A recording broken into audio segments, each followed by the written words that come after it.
నమస్తే news bulletin కు స్వాగతం. ముందుగా హెడ్లైన్స్. విద్యార్థులు సమాజ హితం కోసం పనిచేయాలి.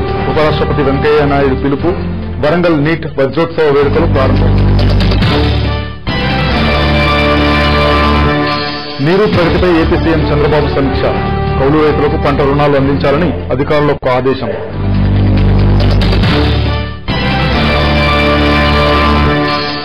ఏపీఆర్ సెట్ ఫలితాలు విడుదల. 1116 మందికి అర్హత.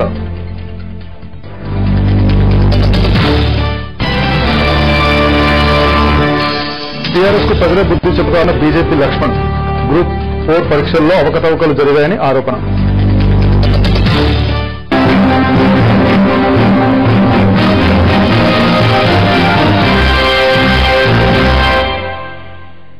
జీఎస్టీ నోట్ల రద్దు వంటి వాటిని ప్రతిపక్షాలు విమర్శించాయని, అయితే సంస్కరణల ఫలితం వెంటనే కనిపించదని ఉపరాష్ట్రపతి వెంకయ్యనాయుడు అన్నారు.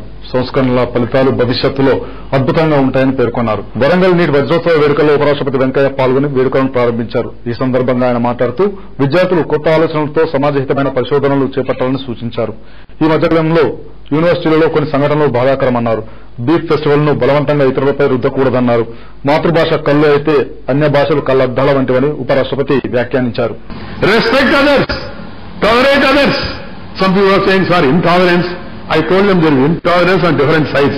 One is intolerance to the other's view, another is intolerance toward the mandate of the people. People have elected X, whether you like it or not, you have to respect the municipal chairman or the chief minister or the prime minister, because people have given their mandate. You can't say, no, I can't tolerate this. But in democracy, it is the members finally. Parliament also tells them, let the government propose, let the opposition oppose. Let the government propose, opposition oppose, let the finally house dispose. Parliament should dispose this by majority. By majority. Opposition must have its say and government must have its way finally at the end of the day. Because so that should be the norm for our public discourse also. So always welcome for any debates and discussions or dissent also, but no disintegration of the country at all. This has to be underlined and it has to be respected. Finally, my friends, particularly students who are outside, I want to tell them, please remember 5 things. Not only students, everybody including faculty members also. 1, mother. Everyone has to remember his mother who has given the beautiful birth to all of us. Mother includes father also, of course. Mother, woman, spelling W-O-M-E-N. Man is there, woman also. Second, Janma Bhumi, the native place where you were born, where you have come up. You should never forget it.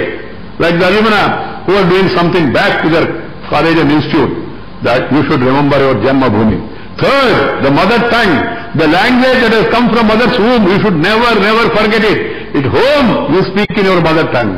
కౌలు రైతులకు పంట రుణాలు అందించడంలో కలెక్టర్లు ప్రత్యేక దృష్టి సారించాలని ఆంధ్రప్రదేశ్ ముఖ్యమంత్రి చంద్రబాబు నాయుడు ఆదేశించారు. నీరు ప్రగతి పురోగతిపై సీఎం టెలికాన్ఫరెన్స్ ద్వారా కలెక్టర్లతో ఉన్నతస్థాయి సమీక్ష నిర్వహించారు. అభివృద్ధి అనేది ఒక గొలుసుకట్టు చర్య లాంటిదని, గొలుసు ఎక్కడ తెగినా అభివృద్ధికి అవరోధం ఏర్పడుతుందని హెచ్చరించారు. వరుసగా 3 ఏళ్ల పాటు లోటు వర్షపాతం వెంటాడినా తట్టుకుని సమర్థ నీటి నిర్వహణతో దిగుబడులు తగ్గకుండా చూశామన్నారు. వచ్చే ఏడాది గండికోటలో 20 టీఎంసీల నీటిని నిల్వ చేయాలని అధికారులకు సూచించారు. భూగర్భ జలాలతో పాటు ఉపరితల జలాలను సమర్థంగా వినియోగించుకోవాలన్నారు. ప్రకృతి ఇబ్బందులను అధిగమించి అనుకూల ఫలితాలను సాధించగలమని స్పష్టం చేశారు. అనంతపురంలో సూక్ష్మ పోషకాల పంపిణీని వేగవంతంగా చేస్తూ పంటలకు తెగుళ్లు ప్రబలకుండా ప్రత్యేక దృష్టి పెట్టాలని చంద్రబాబు సూచించారు. నెల్లూరు, కడప, కర్నూలు జిల్లాలో పంట రుణాల పంపిణీ శాతం తక్కువగా ఉందని, వీటిని మరింత పెంచాలని సూచించారు. తూర్పుగోదావరిలో కౌలు రైతులకు 100% పంట రుణాలు అందాయని, ఈ విషయాన్ని జిల్లా కలెక్టర్ ప్రత్యేక చొరవ తీసుకోవడం అభినందనీయమని చెప్పారు. చెరువుల మరమ్మతు పనులు త్వరితగతిన పూర్తి చేయడంతో పాటు పంట కుంటల తవ్వకాలను వేగవంతం చేసి లక్ష్యాలను చేరుకోవాలని ఆయన అధికారులను ఆదేశించారు.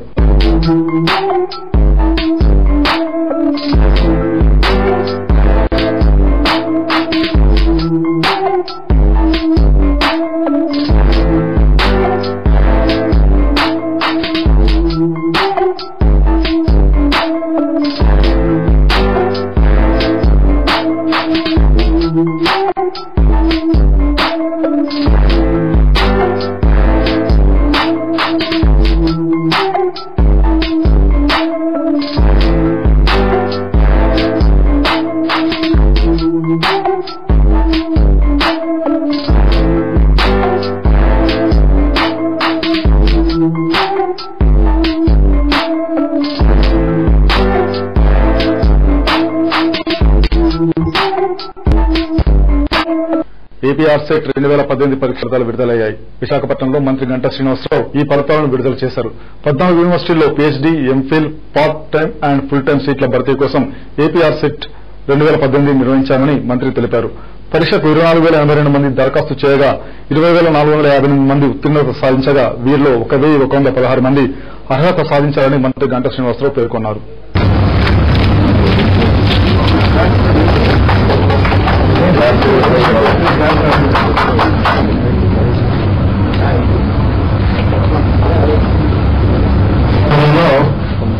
ఏపీ ఆర్సెట్ 2018 సంబంధించిన ఫలితాలకు మనం పోటీ చేసుకుంటాము. దీనికి ముందు యాక్చువల్గా బ్యాక్గ్రౌండ్ కూడా ఒక నిమిషంతో షేర్ చేసుకోవాల్సిన అవసరం ఉంది. ఏదైతే ఈ టీవీ సంబంధించిన అడ్మిషన్స్ ఉన్నాయో గతంలో రెస్పెక్టివ్ యూనివర్సిటీస్ ఏదైతే యూనివర్సిటీస్ లో ఉన్న వేకెన్సీస్ బట్టి వాళ్ళు వాళ్ళ ప్రొసీజర్ ప్రకారం వాళ్ళు సెలెక్ట్ చేసుకునేవారు.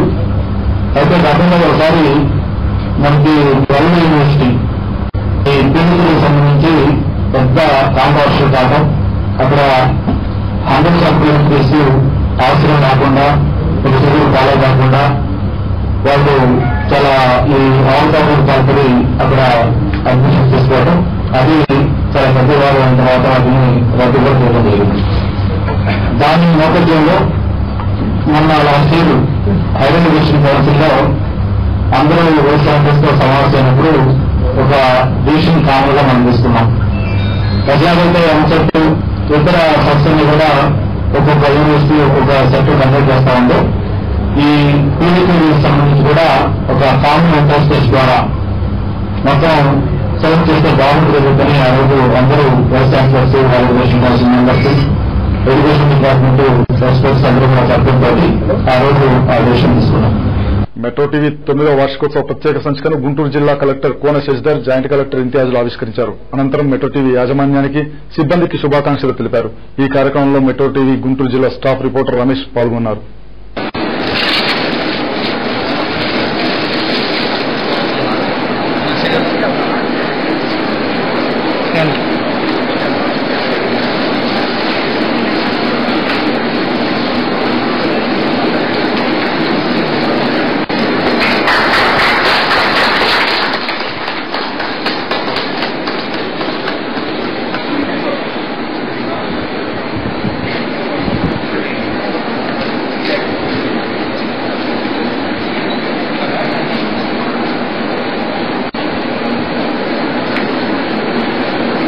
రాబోయే ఎన్నికల్లో టీఆర్ఎస్ కు బుద్ది చెప్పేందుకు ప్రజలు సిద్దంగా ఉన్నారని తెలంగాణ బీజేపీ అధ్యకుడు లక్ష్మణ్ చెప్పారు. ఎన్నికల నగారం మోగిన తర్వాత క్రమంగా తెరాస గ్రాఫ్ పడిపోతుందని అన్నారు. కరీంనగర్లో నిర్వహించిన మీడియా సమావేశంలో ఆయన మాట్లాడారు. ఎన్నికల విధుల పేరుతో ప్రభుత్వ కార్యాలయాల్లో చిన్న పనులు కూడా పూర్తి కావడం లేదని, మంత్రులు తమ నియోజకవర్గాలకే పరిమితమవుతున్నారని లక్ష్మణ్ విమర్శించారు. గ్రూప్ 4 పరీక్షలో ఎన్నో అవకతవకలు జరిగాయని, పరీక్ష నిర్వహణలో రాష్ట్ర ప్రభుత్వం ఘోరంగా విఫలమైందని ఆరోపించారు. మహాకూటమిపైన లక్ష్మణ్ విమర్శలు గుప్పించారు. అందుకని ప్రజలు, తెలంగాణ ప్రజలు 9 మాసాలు ప్రజల సంక్షేమాన్ని విస్మరించి అభివృద్ధి కుంటుపడేది దోహదపడేటువంటి ఈ టీఆర్ఎస్ పార్టీకి ప్రజలు రేపు జరగబోయే ఎన్నికల్లో కర్రు కాల్చి వాత పెట్టడానికి సిద్ధంగా ఉన్నారని, మరోవైపు ప్రత్యామ్నాయంగా కాంగ్రెస్ అని చూస్తా ఉంటే మహాకూటమి పేరు మీద మహాకూటమి కాదు, తెలంగాణ ద్రోవుల కూటమిగా మారుతా ఉన్నది. తెలంగాణను అడ్డుకున్నటువంటి తెలుగుదేశం పార్టీ, 2 సిద్ధాంతాన్ని వహించే చంద్రబాబు నాయుడు ఆనాడు మొదటిగా తెలంగాణకు అనుకూలమైన నిర్ణయాన్ని మొదట ప్రకటిస్తే యూటర్న్ తీసుకొని ఆంధ్ర ప్రాంతంలో కృత్రిమ ఉద్యమాలు నడిపి దానికి దోహదపడ్డ చంద్రబాబు నాయుడు ఏ రకమైన విన్యాసాలు చేశాడో తెలంగాణ ప్రజలు మర్చిపోలేదు. ఆ రకంగా తెలంగాణ అనుకూల ప్రకటన తర్వాత నడిపిన కృత్రిమ ఉద్యమ ఫలితం వల్ల వందలాది మంది యువకులు తెలంగాణ ఎన్నికల షెడ్యూల్ను సవాల్ చేస్తూ హైకోర్టులో లంచ్ మోషన్ పిటిషన్ దాఖలైంది. కాంగ్రెస్ నేత డి కేఆర్న ఈ పిటిషన్ను దాఖలు చేశారు. పిటిషన్ తరపు న్యాయవాది నిరూప్ రెడ్డి వాదనలు వినిపించనున్నారు. ఈ పిటిషన్లో తెలంగాణ ముందస్తుగా అసెంబ్లీ రద్దును డి కేఆర్న తప్పుపట్టారు. ప్రభుత్వం రద్దు చేసిన తీరు రాజ్యాంగ విరుద్దమని, శాసనసభను సమావేశపరచకుండా ఎలా ప్రభుత్వాన్ని రద్దు చేస్తారని ప్రశ్నించారు. ఎమ్మెల్యేలకు సమాచారం ఇవ్వకుండానే ప్రభుత్వాన్ని రద్దు చేశారని డి కేఆర్న పిటిషన్లో పేర్కొన్నారు. ఆంధ్రప్రదేశ్ రాష్ట ముఖ్యమంత్రి చంద్రబాబు నాయుడిని పొద్దుటూరు నియోజకవర్గ టీడీపీ నాయకులు అమరావతి ప్రజావేదిక వద్ద భేటీ అయ్యారు. నియోజకవర్గ పరిధిలో ప్రస్తుత రాజకీయ పరిస్థితులు, ప్రభుత్వ పథకాల అమలు తీరు వంటి అంశాలపై వారు చర్చించారు.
ఏపీ ముఖ్యమంత్రి చంద్రబాబు నాయుడుతో గాలి ముద్దుకృష్ణమనాయుడు కుమారులు గాలి సతీమణి భేటీ అయ్యారు. గాలి కుటుంబీకులను విప్ బుద్దా వెంకన్న సీఎం వద్దకు తీసుకొచ్చారు. నగర టికెట్ తమ కుటుంబంలో ఎవరికి ఇచ్చినా కలిసి పనిచేస్తామని, టికెట్ వేరే వారికి ఇచ్చినా పార్టీ గెలుపు కోసం కృషి చేస్తామని ఈ సందర్భంగా సీఎం చంద్రబాబుకు గాలి కుటుంబ సభ్యులు హామీ ఇచ్చారు.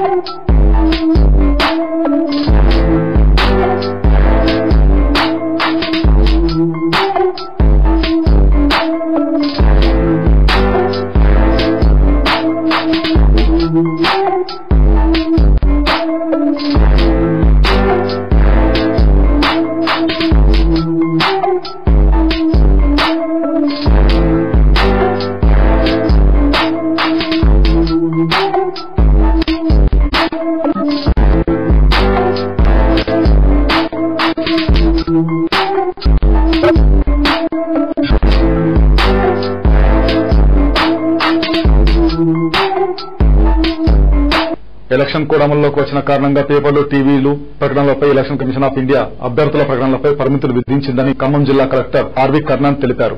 ఖమ్మం నగరంలోని టీటీడీసీలో జరిగిన మీడియా సమావేశంలో ఆయన మాట్లాడుతూ ఈ నెల 6వ తేదీ నుంచి ఎన్నికల కోడ్ అమల్లోకి వచ్చిందని తెలిపారు. దీని కారణంగా ఎన్నికల్లో పోటీ చేసే అభ్యర్థుల ప్రకటనలు మానిటరింగ్ చేయడానికి ఎంసీ కమిటీని ఏర్పాటు చేశామని చెప్పారు.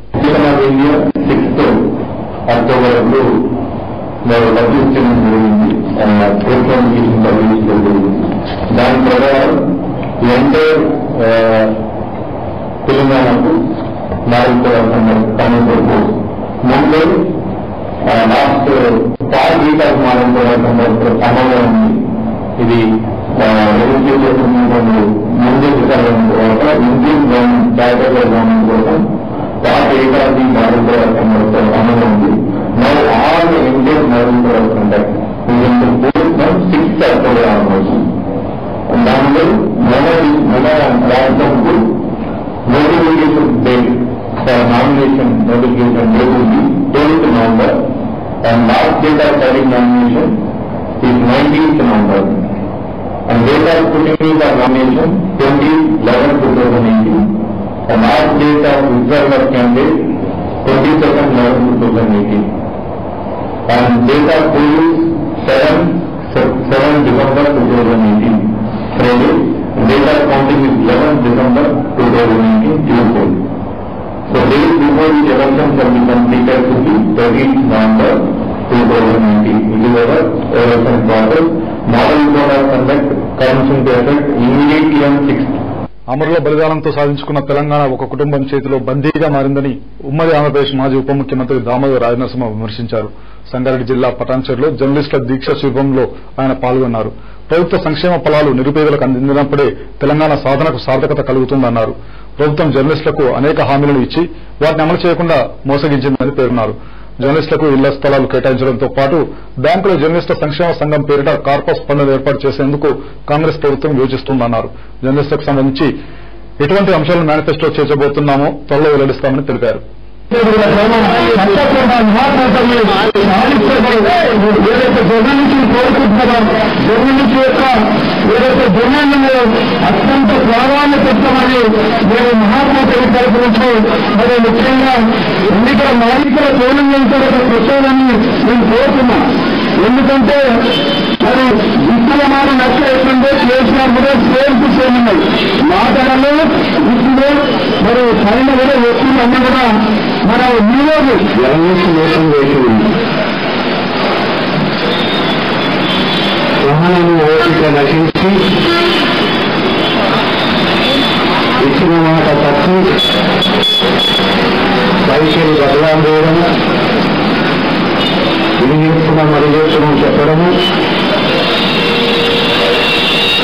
దానికి ప్రతిస్పందన ఈరోజు సముచితమైన మీ యొక్క డిమాండ్ల కొరకు విరామ దీక్ష చేయడము, దీనికి సంపూర్ణమైన మద్దతు కాంగ్రెస్ పార్టీ ఉంటుంది.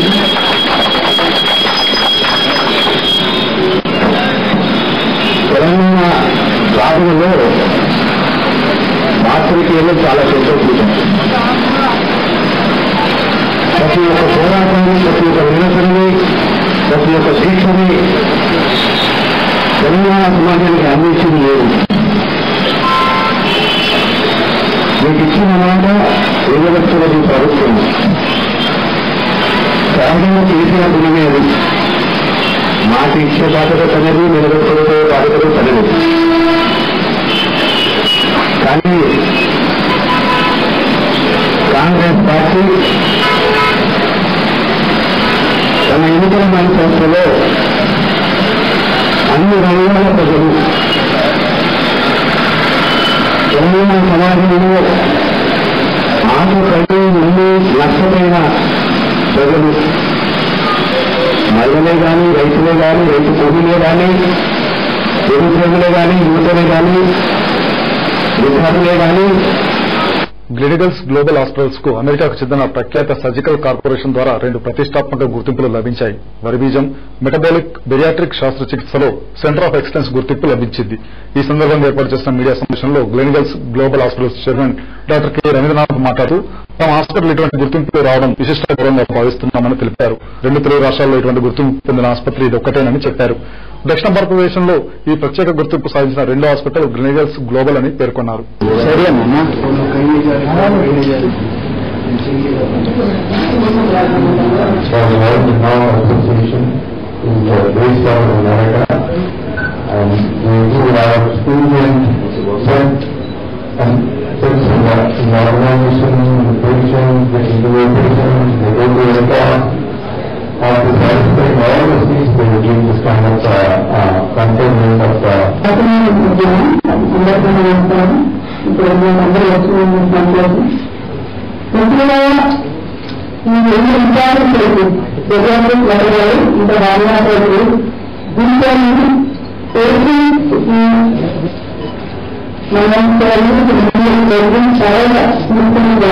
చాలా అవసరం.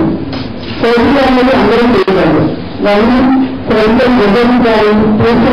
ఆపరేషన్ తర్వాత ఏమి ఇబ్బంది కాకుండా ఇంటికి పంపించగా ఈరోజు ఈ సెంటర్ ఆఫ్ ఎక్సలెన్స్ అవార్డ్స్ రావడం మెడిల్స్ గ్లోబల్ హాస్పిటల్ చాలా సంతోషంగా ఉంది. 2 అవార్డ్స్ వచ్చినాయి. ఒకటి హర్నియాకి, ఇంకొకటి metabolic and bariatric surgery centre of excellence కి. ఇవి 2 కూడా చాలా అరుదు. మన తెలుగు రాష్ట్రాల్లో ఫస్ట్ మన హాస్పిటల్కి వచ్చి ఇలాంటి గౌరవం రావడం, ఇంటర్నేషనల్ రికగ్నిషన్ రావడం చాలా ఆనందం ఉంది. ఈ 2తోటి డాక్టర్ లక్ష్మి గారికి, she my colleague and been working with global for more than 20 years. ఆవిడకి సర్జన్ ఆఫ్ ఎక్సలెన్స్ కింద హర్నియా సర్జన్ గా, తర్వాత బెరియాట్రిక్ మెటబాలిక్ సర్జన్ గా కూడా రావడం చాలా సంతోషంగా ఉంది. ఇదంతా కూడా లాస్ట్ 15-20 సంవత్సరాల నుంచి చేసిన మంచి వర్క్ కి ఒక రికగ్నిషన్. అవన్నీ చెక్ చేసి వాళ్ళు అమెరికా నుంచి వచ్చి అవన్నీ రికార్డ్స్ అన్ని చెక్ చేసి పేషెంట్స్ తో అంతటితో ఇంటర్వ్యూ చేసి పేషెంట్ రిజల్ట్స్ అన్ని కూడా చూసి అప్పుడు ఇస్తారు ఈ అవార్డు. ఇది చాలా సంతోషంగా ఉంది. ఈ అవార్డు వచ్చేదానికి మా సిబ్బంది, మా డాక్టర్లు, సిబ్బంది అందరూ కూడా చాలా నిష్ణాతతో పనిచేశారు. అందువల్ల ఇది రావడం మాకు సంతోషంగా ఉంది. ఆర్గనైజేషన్ మొత్తం కూడా ఇది ఒక ఇలాంటివి ఇంకా ఫ్యూచర్ లో కూడా ఎన్నో. సూర్యాపేట జిల్లా కోదాడ పట్టణంలో రైతు రాజ్యం వ్యవస్థాపక అధ్యక్షులు కల్లెం ఉపేందర్ రెడ్డి ఆధ్వర్యంలో రైతులతో భారీ ర్యాలీ నిర్వహించారు. అనంతరం స్థానిక ఎంఆర్ఓ ఆఫీస్ గ్రౌండ్ లో భారీ బహిరంగ సభను ఏర్పాటు చేశారు. ఈ సభలో అధ్యక్షుడు కల్లెం ఉపేందర్ రెడ్డి మాట్లాడుతూ రైతును రాజు చేయడమే తమ లక్ష్యమని పేర్కొన్నారు. ఎన్ని ప్రభుత్వాలు మారినా రైతు జీవితం మారలేదని పేర్కొన్నారు. పరిపాలించిన ప్రభుత్వాలన్నీ రైతులను మోసం చేసి గద్దెనెక్కారని విమర్శించారు. రైతు కష్టాలు తీర్చే ఏ పార్టీకైనా తమ మద్దతు తెలుపుతామన్నారు. ఈ కార్యక్రమంలో టీపీసీసీ అధ్యక్షుడు ఉత్తమ్ కుమార్ రెడ్డి, సినీ నిర్మాత కాంగ్రెస్ నేత బండ్ల గణేష్, స్థానిక తాజా మాజీ ఎమ్మెల్యే ఉత్తమ్ పద్మావతి, పలువురు రాజకీయ నాయకులు తదితరులు పాల్గొన్నారు.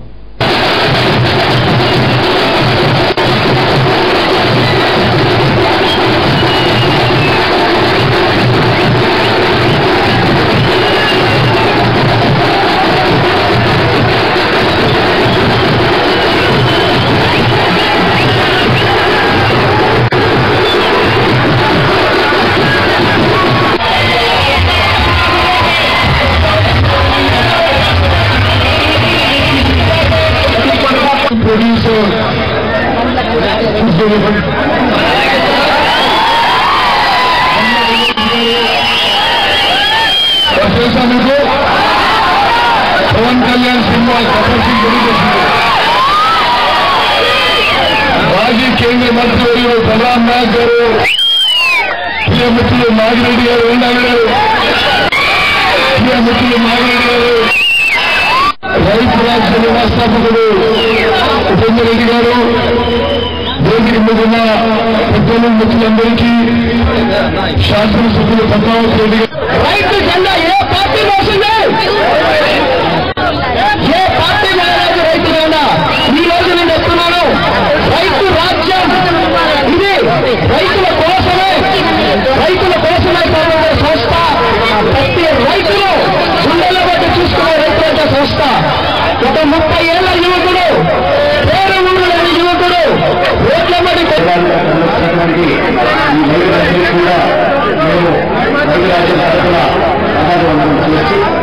నేను మరోసారి ఈ యొక్క మీడియా ముఖ్యంగా అందరికీ తెలియజేసినాం.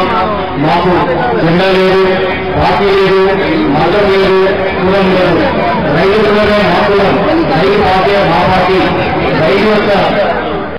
టీఆర్ఎస్ నేతల మాటల ప్రలోభాలకు లొంగవద్దని మాజీ ఎమ్మెల్యే దొంతి మాధవరెడ్డి అన్నారు. వరంగల్ రూరల్ నర్సంపేటలో జరిగిన ఒక కార్యక్రమంలో ఆయన మాట్లాడుతూ మార్కండే కాలనీలో 10 లక్షలతో సీసీ రోడ్డు నిర్మాణంతో పాటు బోర్డు వేయించినట్లు వివరించారు. టీఆర్ఎస్ నాయకులు ఎన్నికల సమయంలో కులాలు, ప్రజల మధ్య చిచ్చుపెట్టే ప్రయత్నం చేస్తున్నారని వివరించారు. అమల్లో ఉన్న సందర్భంగా సాధ్యం కాని హామీలు ఇస్తూ దగా చేసేందుకు ప్రయత్నాలు చేస్తున్నారని విమర్శించారు. సమాజంలో పద్మశాలి సంఘం నాయకులు కోటేశ్వర్, శ్రీధర్, వీరప్రసాద్ తదితరులు పాల్గొన్నారు. ఉత్తరవని తొందరలో వచ్చి అక్కడ కేసీఆర్ గాని ఇక్కడ నియోజకవర్గంలో అభ్యర్థి అయినటువంటి సుదర్శన్ రెడ్డి గారు మధ్యమైన మాటలు మాట్లాడుతూ ఉన్నారు. మధ్య లేదు, ఓటమి భయంతో మధ్య ప్రవేశించి వాళ్ళ చేష్టలు కనబడతా ఉన్నాయి. కాంగ్రెస్ వాళ్ళు చెప్తే చెక్కులు ఆగినాయట, కాంగ్రెస్ చెప్తే చీరలు ఆగినాయట, కాంగ్రెస్ చెప్తే ఇంజలు ఆగినాయట. సిగ్గుండాలి మాట్లాడడానికి. ప్రభుత్వం రద్దయిన తర్వాత ఏ కార్యక్రమాలు కూడా నిర్వహించడానికి వీలేదని చెప్పి ఎన్నికల కమిషన్ 27 సెప్టెంబర్ ఇచ్చింది. దీని ఆధారంగా ప్రభుత్వం ఎంత చేయాలి తప్ప ప్రతిపక్ష పార్టీ మీద నిందలు వేయడం, ఇంకా ప్రజల్ని మోసం చేయడం మోసం చేసే ప్రయత్నంలో కొనసాగడం ప్రజలు గమనిస్తా ఉన్నారు. నేను మంచినీళ్ళు ఇస్తేనే నల్ల ఇప్పుతేనే ఓటు అడుగుతాను. యాడిపోయిండు నష్టపేటలో 7 నెలలు ఇప్పిండు. నీకు అర్హత ఎక్కడ ఉంది, నీకు అక్కడ ఎక్కడ ఉంది? నువ్వు చెప్పిన దానికి కట్టుబాటు లేకపోతే 1 ఎకరాలకు నీళ్ళు ఇవ్వకపోతే నేను ఊళ్ళకే రాను. ఎక్కడ ఈ 1 ఎకరాల నష్టపేట మాట లేదా బాగా ఇచ్చింది ఎక్కడ తీస్తే ఓటరు. ఇక్కడ సుభాష్ రావుడు నుండి వాడు సుభాష్ రావుడు సుభాష్ రావుడు పెద్ద అది పల్లెని రన్ చేసిందే. ఒక్కొక్క 40, 50 లక్షలు 60 లక్షలు కొంచెం చిల్లర సేకరణ చేసి చిల్లర వేషాలు వేసి పెదవ సేకరణ చేసి పరిగ్రహ విలువ మాటలు మాట్లాడి హైదరాబాద్ రాచకొండ మీర్పేట్ పోలీస్ స్టేషన్ పరిధిలోని కర్మన్ ఘట్ లో గల ఓ వస్త్ర దుకాణంలో దుండగులు చోరీకి తెగబడ్డారు. తెల్లవారుజామున దుకాణంలోకి ప్రవేశించిన దుండగులు దాదాపు 10 లక్షల విలువ చేసే వస్త్రాలను ఎత్తుకెళ్లారు. షాపు యజమాని ఫిర్యాదు మేరకు పోలీసులు కేసు నమోదు చేశారు. సంఘటనా స్థలాన్ని పోలీసులు పరిశీలించారు.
రాత్రి 9:40 షాపు వదిలేసి ఇంటికి వెళ్ళాను. ఇంటికి వెళ్ళి ఈరోజు వినియోగదారులు 7:40 ఫోన్ పక్కన వాళ్ళ ఫోన్ నెంబర్ ఫోన్ చేసి షాపు సగం షట్టర్ చేసి ఉంది అని ఫోన్ చేసి అంటే నువ్వు క్లోజ్ చేసి వెళ్ళావు కదా అంటే దొంగలు పడదామని చెప్పేసి వచ్చేవాళ్ళ వల్ల షాపులో ఇలాంటి స్టాఫ్ లేదు. ఒక అదనపు 10 లక్షల చిల్లర స్టాఫ్ ఖరీదు చేసింది. మొత్తం స్టాఫ్ ఏం లేకుండా స్టాఫ్ ఎత్తుకోపోయాడు. కౌంటర్లో 7,000 రూపాయలు క్యాష్ ఉంది, అది కూడా నగదు ఇస్తున్నాడు. పేరు ఉప్పల్ నాగరాజు. షాపు 1 ఎక్స్ట్రా ఇవి ఈ బులెటిన్ విశేషాలు. నెక్స్ట్ బులెటిన్ లో మళ్ళీ కలుసుకుందాం. అంతవరకు సెలవు. నమస్కారం.